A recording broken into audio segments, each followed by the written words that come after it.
Between April and December of 1993, Amtrak received 44 brand new locomotives from General Electric Transportation. These locomotives, numbered 800 to 843, were given the name Genesis and would set the stage for cross-country passenger travel in the United States for the next 2.5 decades. The first 44 Genesis units were given a sub-classification of AMD 103, short for Amtrak Monocoque Diesel, 103 mile/hour top speed. Monocoque is a French term meaning structural skin. In essence, these locomotives were designed such that the entire body of the locomotive was a critical component in the unit's overall structural strength. By comparison, most North American diesels of the time featured a body independent of the locomotive frame. Amtrak would eventually go on to refer to the original 44 Genesis units as P40 DC, a passenger diesel with 4,000 horsepower and DC traction motors. The P40s were initially placed into service across much of the southern U.S. on trains including the Sunset Limited, the Crescent, the City of New Orleans, and the Auto Train. Eventually, their use expanded to other routes as well, replacing Amtrak's older F40 PH locomotives. With the success of the P40s, Amtrak went on to order additional Genesis units from General Electric.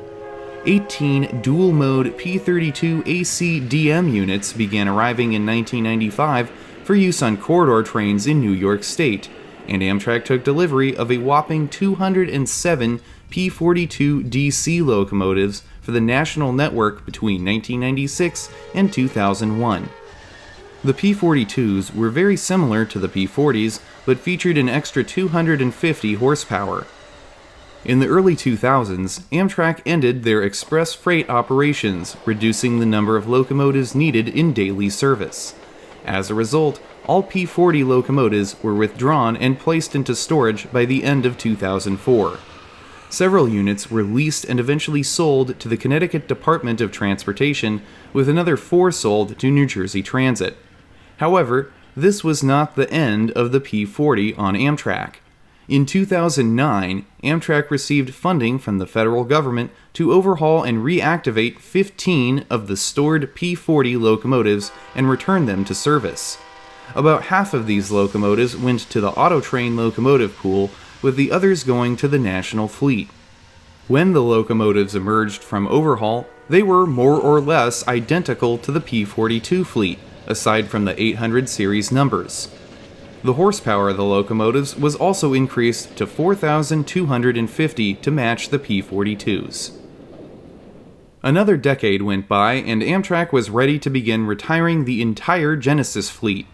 Siemens ALC-42 Charger locomotives entered service in February of 2022, and Amtrak began retiring the oldest and most worn out of the Genesis units. By the beginning of 2025, Chargers had largely taken over the Auto Train, and the number of active P40s was declining rapidly. Finally, after 32 years of operation, Amtrak removed the last 2 units from service, numbers 817 and 837. They were sent to the Beech Grove, Indiana shops for storage on August 13, 2025. To celebrate the legacy of the P40 locomotives, we're going to take a look at every single P40 locomotive I've filmed. Over the course of 15 years since they were overhauled, I was able to catch nearly every single one of the 15 reactivated Amtrak P40s leading Amtrak trains. We will see all these locomotives in action in numerical order, as well as a few of the former Amtrak locomotives that are now operating for the Connecticut Department of Transportation.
doors. Closing doors.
Thank you for joining me for this send-off of the P40 DC locomotive. As always, a special thanks to all my supporters on Patreon. Have questions or comments on the P40 you'd like to share with me? Post them below in the comments section. If you would like notifications whenever I post to YouTube, click on the subscribe button and select the Receive All Notifications option. I'll be back next Friday at 9 a.m. Pacific Time for a brand new railroading adventure right here on the YouTube channel. That's it for now. Until next time, I'm Mike Armstrong. I'll see you down the line. Thanks for watching.